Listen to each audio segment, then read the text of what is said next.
योगी हुकूमत ने लव जिहाद को रोकने के लिए एक कानून बना रही है। इस कानून को योगी हुकूमत कल असेंबली से पास करवा चुकी है, लेकिन इस बिल के बारे में कानून साज काउंसिल में बहुत हंगामा हुआ। दरअसल ऑपोजिशन इस बिल को सेलेक्ट कमेटी को भेजने का मुतालबा कर रहा था, लेकिन हुकूमत के इस मुतालबे को नजरअंदाज करके कानून साज काउंसिल से भी इस बिल को पास कराने में कामयाब हो गई है।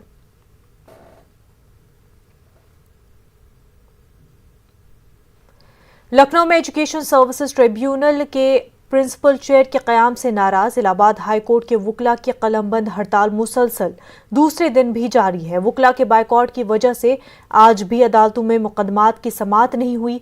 वुकला मुसलसल दूसरे दिन हाई कोर्ट के मुख्तलिफ दरवाजों पर एहतजाज कर रहे थे। हाई कोर्ट बार एसोसिएशन ने तमाम अदालतों से भी मुकदमात की समाअत न करने का मुतालबा किया है। लखनऊ में एजुकेशन सर्विसेज ट्रिब्यूनल के प्रिंसिपल चेयर के क़याम की मुखालफत करने वाले वुकला ने योगी हुकूमत पर वादा खिलाफी का इल्जाम लगाया है। एहतजाज करने वाले वुकला ने मुतालबा किया है कि हाई कोर्ट के दायरे इख्तियार के मुताबिक ट्रिब्यूनल के दायरे इख्तियार को बरकरार रखा जाए। इलाहाबाद हाई कोर्ट के वुकला मुतालबा कर रहे हैं कि लखनऊ के बजाय प्रयागराज में एजुकेशन सर्विसेज ट्रिब्यूनल के प्रिंसिपल चेयर कायम की जाए। एजुकेशन सर्विसेज ट्रिब्यूनल पर एहतजाज करने वाले वुकला ने भी योगी हुकूमत से इस बिल को वापस लेने का मुतालबा किया है। सरकार जो वादा किया था, डेलीगेशन गया हुआ था लखनऊ, तो उन्होंने कहा था कि प्रधान पीठ इलाहाबाद में रहेगी। यह वादा को गलत निभाया है। इसके लिए आंदोलन हम लोग कर रहे हैं। संपत कुमार और यहाँ डिवीजन बेंच का ऑनरेबल एसपी केसरवानी जी और एक जज का आदेश है, उसको भी पालन, उन्होंने गाइडलाइन दिया था, उसका भी पालन नहीं किया गया। तो क्या लगता है कि अब इस हफ्ते सुनवाई नहीं हो पाएगी मुकदमों की, कल भी यही रहेगा? लगता है ऐसा है? कल के लिए तो हो सकता हो। मेरा सिर्फ इतना मानना है कि माननीय उच्चतम न्यायालय ने संपत कुमार की केस में स्पष्ट रूप से कहा था कि जहां उच्च न्यायालय की प्रधान पीठ होगी वहीं पे न्यायाधिकरण का गठन होगा। तो एक तरह से देखा जाए तो माननीय उच्चतम न्यायालय के आदेशों की भी अवहेलना है और माननीय मुख्यमंत्री उत्तर प्रदेश सरकार हम प्रयागराज के साथ भेदभावपूर्ण व्यवहार कर रहे उन्हें शैक्षिक अधिकरण का प्रधान पीठ इलाहाबाद में गठन करना चाहिए और 3 दिन का कार्य दिवस इलाहाबाद में देना चाहिए। समाजवादी पार्टी लीडर अखिलेश यादव सहरोजा पूर्वांचल दौरे पर हैं। बनारस पहुंचने पर अखिलेश यादव ने मरकजी और रियासती हुकूमत पर निशाना साधा। उन्होंने कहा कि महंगाई में इजाफा हो रहा है और लोगों के हाथों में काम नहीं है। भारतीय जनता पार्टी जानबूझ करके अर्थव्यवस्था पर, जानबूझ करके नौकरी, रोजगार, महंगाई पे बात नहीं कर रही है। आज मध्यम वर्ग, आज गरीब किसान क्या खाए और क्या बचाए। आज इस हर एक की कहीं ना कहीं आमदनी कम हो रही है, आज कटौती हो रही है, सब परेशान है महंगाई से और कोई वर्ग नहीं बचा जो महंगाई से परेशान। अलीगढ़ मुस्लिम यूनिवर्सिटी बीए फाइनल ईयर का तालिब इल्म अशरफ अली 2 दिन से लापता है, जिसको लेकर तलबा और यूनिवर्सिटी इंतजामिया ने तशवीश का इजहार किया है।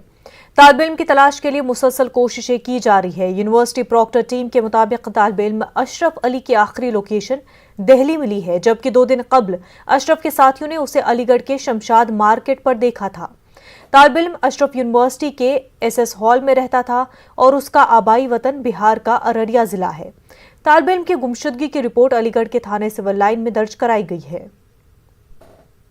तमाम कोशिशें की गई कि पता चले कि कहीं किसी के साथ तो नहीं हाल वाल के अंदर, लेकिन तमाम दोस्तों ने भी उसके अपने पता लगाने की कोशिश किया है। ट्विटर पे भी डाल रखा है, उसके बारे में ट्विटर पे भी चल रहा है और घर वालों से भी कांटेक्ट किया जा रहा है। जहाँ जहाँ उसके कोई रिलेशन में है उनसे भी बात करने की कोशिश की जा रही है, लेकिन अभी तक के पता नहीं चल पा रहा है। देखिए, जो लड़का गायब हुआ है उसका भी कुछ पता नहीं चल पाया है। अशरफ अली नाम का लड़का है जो बीए स्पेनिश फाइनल ईयर का स्टूडेंट है हमारी यूनिवर्सिटी का, यानी कि अलीगढ़ मुस्लिम यूनिवर्सिटी का। वो कल तकरीबन 3 बजे से उसका मोबाइल लगातार बंद आ रहा है और उसका कोई पता नहीं है। सारे रिश्तेदारों ने उसके मालूम कर लिया, सब जगह पता कर लिया, उसका कोई पता नहीं चल पा रहा है। मैंने ट्विटर के थ्रू भी अलीगढ़ पुलिस और अलीगढ़ एसएसपी और अलीगढ़ डीएम को भी इख्तला करा है और उन्हें ट्विटर पर भी जवाब दिया है। बाकी अलीगढ़ मुस्लिम स्टूडेंट्स ने जाकर सिविल लाइन थाने में तहरीर भी दे दी है और सिविल लाइन थाने की पुलिस अपने काम में लग भी गई है। लेकिन फिर भी हमारी पुलिस से दरख्वास्त है कि जो हमारे यहाँ का स्टूडेंट है उसे ढूंढने में जल्द से जल्द कोशिश करें और जल्द से जल्द उसे ढूंढें। गाजियाबाद के मसूरी थाने इलाके के अंबेडकर कॉलोनी से 2 बच्चों को बहला फुसला कर ले जाने वाले शख्स को पुलिस ने गिरफ्तार कर लिया है। कल शाम 2 बच्चे लापता हो गए थे। ये वाकया सीसीटीवी में कैद हो गया। पुलिस इस मामले में मुलजिम से पूछताछ कर रही है। पुलिस ने दोनों बच्चों को उनके रिश्तेदारों के सुपुर्द कर दिया है।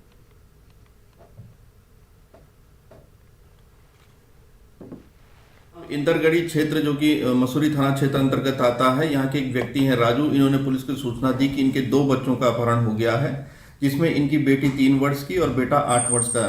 उसको जो है इन्होंने बताया कि ये इसका अपहरण हो गया है। सूचना पर तत्काल पुलिस द्वारा सीसीटीवी फुटेज खंगाले गए। लगभग 20 सीसीटीवी फुटेज देखे गए, जिसमें एक व्यक्ति इनको ले जाते हुए दिखाई दिया। पूर्व निर्धारित जो जनपद की ABC चेकिंग स्कीम है, उसके तहत ड्यूटियाँ जो थी उनको सक्रिय किया गया। चेकिंग पॉइंट्स पर लोगों को सक्रिय किया गया, पुलिसकर्मियों को सक्रिय किया गया। वहीं जो गठित टीमें थीं उनके द्वारा काफ़ी जगह पर जो है धरपकड़ शुरू कर दी गई और चेकिंग शुरू कर दी गई। इसमें जनता का भी सहयोग लिया गया, जो उन बच्चों को चेहरों से पहचानते थे।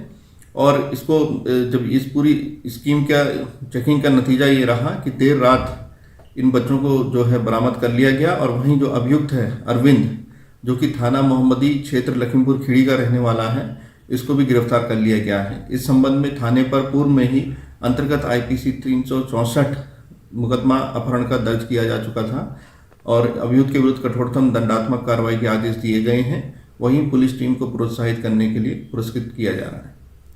गाजियाबाद के इंदिरापुरम की रहने वाली दुनिया की सबसे कम उम्र मुसन्निफा 7 साला अभिजीता गुप्ता अपने आने वाली 4 किताबों के लिए अनूनिसबल नामी पब्लिकेशन से मुआहदा करने वाली मुल्क की पहली मुसन्निफा बन चुकी है।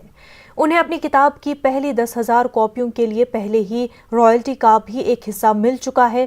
7 साला अभिजीता गुप्ता को इंटरनेशनल बुक ऑफ रिकॉर्ड्स के जरिए वर्ल्ड्स यंगेस्ट ऑथर का खिताब मिल चुका है, जबकि एशिया बुक ऑफ रिकॉर्ड्स ने उन्हें ग्रैंड मास्टर इन राइटिंग के खिताब से नवाजा है। 5 साल की जब थी तो मैंने थोड़ी सी स्टोरीज लिखी और पोएम्स। फिर मैंने एक कार्टून देखा जिसमें एक कोई अपनी बुक पब्लिश कर रहा था। फिर मैंने अपने मम्मा पापा से बोला कि आप मुझे एक डायरी और एक पेंसिल दे दो, मैं और लिखूँगी, फिर आप मेरी फर्स्ट बुक पब्लिश कर देना। फिर मेरी फर्स्ट बुक पब्लिश हुई। फिर उस दिन जिस दिन पब्लिश हुई मुझे थॉट आया कि मैं सेकंड बुक पूरे पैंडमिक के ऊपर लिखूँगी और अफेक्टेड लाइफ ऑफ चिल्ड्रन के ऊपर लिखूँगी। तो और कैसे मैंने कैसे अपना टाइम स्पेंड किया इस लॉकडाउन में और उन्होंने कैसे किया। बेसिकली हम मैथिली शरण गुप्त जी की 3री पीढ़ी से आते हैं, उनके परिवार का हिस्सा है। तो शायद इसे ये लेखन की जो विरासत है वो इसे मिली है। बाकी लिखना इसने 5 साल से शुरू किया था, पर तब ये कम लिख रही थी और हमने भी शायद ये नहीं समझा कि लिखने में बच्चा इतना कुछ कर सकता है। लेकिन जब ये लॉकडाउन हुआ इसने बहुत अच्छा लिखा। हमें भी आश्चर्य हुआ कि इतना सा बच्चा कैसे लिख सकता है। बाद में इसने बोला कि मुझे मेरी बुक पब्लिश करनी है। फिर हमने पब्लिशर ढूंढने शुरू किए, पर हमारे यहाँ इंडिया में ये है कि बच्चे डांस कर सकते हैं, ड्राइंग कर सकते हैं, गाना गा सकते हैं। लिखने के लिए अभी भी हमारे यहाँ लोग विश्वास नहीं करते हैं कि छोटा बच्चा लिख भी सकता है। उधर हमें बहुत दिक्कत हुई, पर फिर हमें पब्लिशर मिले। इस तरीके से इसकी फर्स्ट बुक आई, लोगों को बहुत पसंद आई। इसने इतने सारे रिकॉर्ड्स अपने नाम किए। उसके बाद इसकी दूसरी किताब ये तब लिख ही रही थी। उसके बाद अभी फरवरी में इसकी दूसरी किताब आई जो लोगों को काफ़ी पसंद आ रही है। आगे देखते हैं दोनों किताबें कैसा करती हैं। CBSE और ICSE बोर्ड के अलावा यूपी बोर्ड की जानिब से बोर्ड के सालाना इम्तहानात की तारीखों का ऐलान किया जा चुका है, लेकिन यूपी मदरसा बोर्ड में अभी फॉर्म दाखिल करने और स्क्रूटनी का सिलसिला ही जारी है और इम्तहानात की तारीखों का ऐलान अब तक नहीं किया जा सका है। ऐसे में मदरसा बोर्ड इम्तहानात में ताख़ीर और माह रमज़ान के तातीलात के एक साथ होने के इम्कानात से जहां मदरसा मुंतज़मीन की परेशानी बढ़ गई है, वहीं बोर्ड से वाबस्ता रहे मेंबरान इम्तहानात के निसाब में तखफीफ की तजवीज़ पेश कर रहे हैं। मरने के बाद अब नौयत देखिए हमारे साथ में ये होती है कि औरों का और मदरसा बोर्ड का सबसे बड़ा फ़र्क ये है कि औरों का तो मसला ये कि मार्च अप्रैल में एग्ज़ाम हो जाते हैं हमारे यहाँ बड़ी परेशानी मार्च अप्रैल के साथ साथ हमारे सालाना तातील की भी होती है। जो सालाना तातील इस माह रमज़ान में होती है। अब माह रमज़ान के अंदर जो तातील होती है तो उमूमन हमारे मदरसों के अंदर जो मदरसों के इंटरनली एग्ज़ाम होते हैं वो शाबान के लास्ट वीक में होते हैं, यानी कि रमज़ान से 15 दिन पहले लगभग हो जाते हैं वो। तो अब उसमें प्रॉब्लम सामने आने लगी है इस मरतबा दो साल से कि जो हमारे एग्ज़ाम होते हैं एग्ज़ाम कहीं रमज़ान में न चले जाएं, लिहाजा ये देखा जाता है कि एग्ज़ाम पहले हो जाएं। तो बहल जिस तरह बोर्ड डेट निकालेगा तो ये बाद में मालूम होगा। नौयत यह है कि जैसे होने चाहिए इम्तहान में कुछ न कुछ तरमीम ज़रूर होनी चाहिए, ख़ास तौर पे निसाब की तख़फ़ीफ़ के एतबार से कि तमाम बोर्ड जो है 30% निसाब कम कर रहे हैं, कम से कम मदरसा बोर्ड को भी निसाब कम करना चाहिए। कानपुर में इंडियन डेमोक्रेटिक अलायंस ने आज एक प्रेस कॉन्फ्रेंस की जिसमें समाजी इंसाफ और बराबरी पर जोर दिया गया। इस इत्तेहाद में बहुत सी जमातें शामिल हैं जो दलित मुआशरे और मुस्लिम मुआशरे से वाबस्ता है।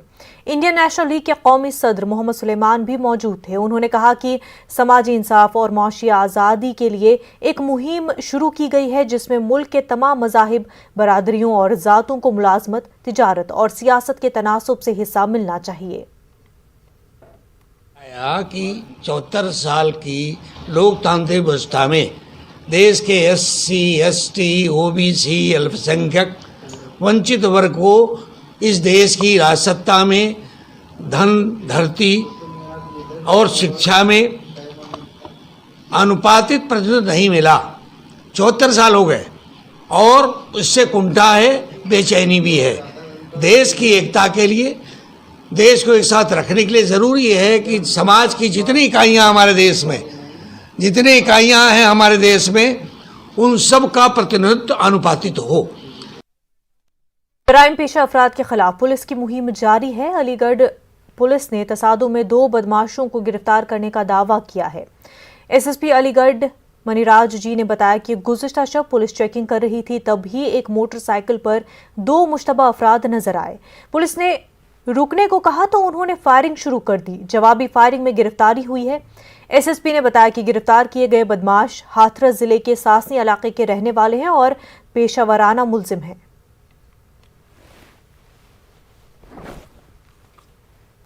कल रात लौता थाना क्षेत्र में पुलिस चेकिंग कर रहा था। उस समय एक एनफील्ड बुलेट में 2 लोग मोटरसाइकिल में जा रहा था। पुलिस ने उनको रोकने का प्रयास किया, वो नहीं रुका। उन लोगों ने भागने की कोशिश किया और साथ में पुलिस के साथ SHO की गाड़ी भी वहाँ गश्त में था, वो भी साथ में था। वो पुलिस के SHO की गाड़ी के सामने आमने सामने आने के बाद उन लोगों ने तुरंत पुलिस के ऊपर फायरिंग करने की कोशिश किया है और फायरिंग करते हुए पुलिस के ऊपर फायरिंग करते हुए भागा था। उसके बाद मोटरसाइकिल फिसल गया। वो गिरने के बाद उन्होंने भागने की कोशिश की। बाद में पता चला है वहाँ पे 2 लोग चोट लगी पैर पे गोली लगने से और बाकी 2 लोग साथ में आ रहा था। कानपुर में पुलिस ने नौजवान के कत्ल का मामला हल कर लिया है। इस नौजवान को रिश्ते में उसके भाई ने अपने दोस्त के साथ मिलकर कत्ल किया था। नौजवान का कत्ल पैसों के लालच की वजह से किया गया था। कातिल ने नौजवान की शिनाख्त मिटाने के लिए लाश को पेट्रोल से जला दिया। काबिल जिक्र है कि थाना महाराजपुर के इलाके रोमा में वाक़े जंगल में एक नौजवान की लाश मिली थी। पुलिस ने मौके पर पहुंचकर लाश को कब्जे में लेकर पोस्टमार्टम के लिए भेज दिया। इसी दौरान नौजवान की शिनाख्त के लिए उसकी लाश की तस्वीर वायरल की गई। नौजवान की शिनाख्त नरोल के रहने वाले ड्राइवर पवन कुमार के तौर पर हुई है। उसके पास, मृतक के पास ATM कार्ड थे और काफ़ी प्रपत्र और भी थे, आधार कार्ड वगैरह, वो सब बरामद हुआ है इनके पास से। इनका मुख्य जो मोटिव है, जो पूछताछ में पता चला, लगभग 2.5 लाख रुपए के आसपास मृतक के पास था। वो ड्राइवर था, उसने पैसे इकट्ठे कर रखे थे। चूँकि ये दोस्त भी थे आपस में, तो इनको जानकारी थी कि उसके पास इतना पैसा है और इन्होंने उससे किसी ढंग से पासवर्ड हासिल कर लिया था और इसी पैसे को उन्होंने सोचा था कि हम इसे निकाल लेंगे। ATM कार्ड उसका मिल गया था, पासवर्ड इनको पता चल गया था। बाद में इसने, जितेंद्र ने और इसके दोस्त ने साथ साथ ढूंढने का भी ड्रामा किया था, लेकिन पुलिस को उनकी गतिविधियां पता चल गई थी।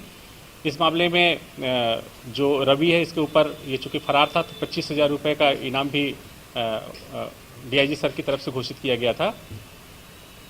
इस संबंध में जो खुलासा हुआ है, सफल अनावरण हुआ है, इसके लिए SSP सर ने टीम को 25,000 रुपये की। वक्त हो गया एक छोटे से ब्रेक का। देर कायम रहे ये सभी की ख्वाहिश होती है, लेकिन बाज़ जगह ऐसे लोग भी मौजूद हैं जो बुजुर्गों की इज्जत नहीं करते। लेकिन अलीगढ़ में डॉक्टरों की एक टीम ने इंसानियत की बेहतरीन मिसाल पेश करते हुए अलीगढ़ में ओल्ड एज होम में मुफ्त तिबी कैंप का इनेकाद किया। उनका कहना था कि यहाँ रह रहे बुजुर्ग हमारी खुसूसी तवज्जो के मुस्तहिक है और हमें उनकी देखभाल करनी चाहिए। जब हमें मालूम चला कि यहाँ मुकीम बुजुर्गों को सेहत के मसाइल है तो हमने फौरी कैंप लगाकर इलाज शुरू कर दिया। ये काम करके हमें दिली सुकून भी हासिल हुआ है। अगर हम किसी घर में अगर बुजुर्ग किसी कष्ट से पीड़ित हैं तो वो घर कभी सुखी नहीं हो सकता। तो ठीक उसी तरीके से समाज में या हमारे शहर में अगर कोई वृद्ध कहीं पीड़ित हैं तो हम ये कल्पना नहीं कर सकते कि वो शहर सुखी हो सकता है। तो चूंकि हम भी उनके बेटे हैं, निश्चित तौर पर हो सकता है कि हमने उनकी कोख से जन्म न लिया हो, लेकिन ये हमारा दायित्व है, सामाजिक दायित्व, कि हम उनके कष्टों को दूर करें। तो एक डॉक्टर होने के नाते हम यहाँ आए। महाराष्ट्र के अलावा मध्य प्रदेश, छत्तीसगढ़, पंजाब और केरल में दोबारा से कोरोना के बढ़ते मामलों के पेश नज़र दिल्ली और एनसीआर इलाके में भी अलर्ट है। मेरठ में भी गुज़िश्ता दिनों कोरोना के 6 नए मामले सामने आए और 2 मरीजों की मौत होने के बाद महकमे सेहत ने भी खुसूसी अहकाम जारी करते हुए टारगेट सैंपलिंग शुरू कर दी है। खासतौर पर बाहर से आने वालों की निगरानी की जा रही है। पास जो डेटा आता है हवाई यात्रा का, और चाहे विदेश का हो या दूसरे शहरों इस तरह के स्टेट से अब मालूम पड़ रहा है, उनको हम निगरानी में रखेंगे। उन लोगों को हमारे लेवल से अब बताया जा रहा है फील्ड के अंदर कि वह लोग अगर किसी को किसी तरह की कोई ILI सारी टाइप के जो सिम्टम्स हैं उनका तुरंत जांच कराएं। अगर हैं इस तरह की किसी लोगों को। मुस्लिम समाज के पस मंज़र में हिंदी में मज़ाहिया नावल लिखने वाले बालेंदु द्विवेदी के ताज़ा मज़ाहिया नावल वाया फुर्सतगंज का रस्म इजरा इलाहाबाद में अमल में आया। बालेंदु द्विवेदी का नावल वाया फुर्सतगंज को मशहूर नाशरवानी प्रकाशन ने शाया किया है। इससे पहले बालेंदु द्विवेदी का मज़ाहिया नावल मदारीपुर जंक्शन शाया हो चुका है। इलाहाबाद के मकामी NCZCC ऑडिटोरियम में होने वाली इस तकरीब की सदारत थिएटर आर्टिस्ट और अदीब प्रोफेसर ललित जोशी ने की। बालेंदु द्विवेदी रियासत के मुख्तलिफ अजला में महकमे अक़लियती बहबूद में अपनी खिदमात अंजाम दे रहे हैं। उन्होंने अपने नावलों के जरिए अक़लियती फ़िरक़े को दरपेश समाजी और माशी चैलेंजों को हल्के फुल्के और मज़ाहिया अंदाज में बखूबी पेश किया है। आत्मनिर्भर भारत और वोकल फॉर लोकल को दुनिया में पहुंचाना, उसको पहचान दिलाने के लिए हुकूमत ने बड़ी पहल की है। 27 फरवरी से खिलौनों का वर्चुअल मेला शुरू होने जा रहा है, जिसमें मुल्क और बैरून ममालिक के खिलौने बनाने वालों को हिस्सा लेने का मौका जरूर मिलेगा। देश में लोकल खिलौनों की बहुत समृद्ध परंपरा रही। मुल्क का पहला टॉय फेयर 27 फरवरी से शुरू होने जा रहा है। इसमें मकामी फनकारों से लेकर बैरून ममालिक के खिलौना कारोबारियों को एक साथ आने का मौका मिलेगा। यहाँ रिवायती खिलौनों से लेकर जदीद खिलौना सनत के बानी, जानकार और मुतजस्सिस तीनों होंगे। ये टॉय फेयर 27 से 2 मार्च तक चलेगा। हुकूमत ने इस फेयर का किया है इनेकाद। www.theindiatoyfair.in एक वेबसाइट शुरू हुई। फनकारों और ताजरीन को रजिस्ट्रेशन कराना होगा। अभी तक मुल्क भर से 1,27,000 से ज्यादा दरख्वास्त मिले। 1,000 से ज्यादा खिलौना बनाने वालों के खिलौने खरीदने का मौका। खिलौनों के इस मेले को मुनक्किद करने का मकसद भारत के अलग अलग रिवायती और मकामी खिलौना सनत को बैनुल-अक़वामी स्टेज फराहम कराना है। खिलौनों का बैनुल-अक़वामी बाजार तकरीबन 7 लाख करोड़ का है। मेले से $400 मिलियन का कारोबार का मौका मिलेगा। नए रोजगार के मौके और खिलौना सनत को मजबूती मिलेगी। खिलौनों के इस मेले के लिए हुकूमत को टाइटल स्पॉन्सर मिल गया है। हेमलेज ने इसकी जिम्मेदारी संभाली है। हेमलेज टॉय फेयर के लिए वर्चुअल बूथ तैयार करेगा।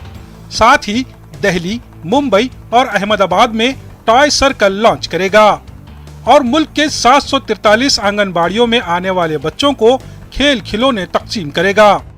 पीएम मोदी के आत्मनिर्भर भारत और वोकल फॉर लोकल विजन के मद्देनजर इस टॉय फेयर का इनेकाद किया जा रहा है। मरकजी वजीर डॉक्टर रमेश पोखरियाल निशंक, स्मृति ईरानी और पीयूष गोयल ने टॉय फेयर वेबसाइट को लॉन्च किया। इस मौके पर इन सभी ने इस महाकुंभ को मुस्तकबिल में खिलौना सनत के लिए मील का पत्थर साबित होने की उम्मीद जताई।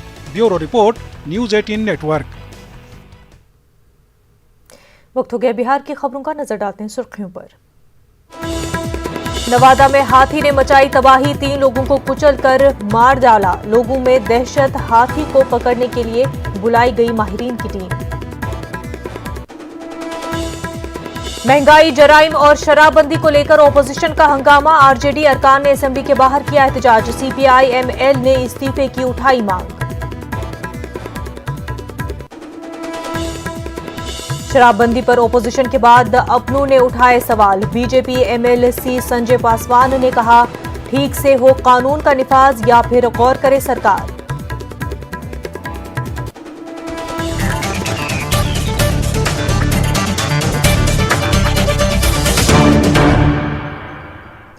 महंगाई, जराइम और शराबबंदी पर ओपोजिशन का हंगामा जारी है। आज असेंबली के बाहर ओपोजिशन के अरकान असेंबली ने सीतामढ़ी में दारोगा के कत्ल की तहकीकात का मुतालबा किया। साथ ओपोजिशन ने शराबबंदी को पूरी तरह नाकाम करार दिया। आपको बता दें कि इस बजट इजलास में ओपोजिशन लॉ एंड ऑर्डर पर लगातार सरकार को घेर रहा है।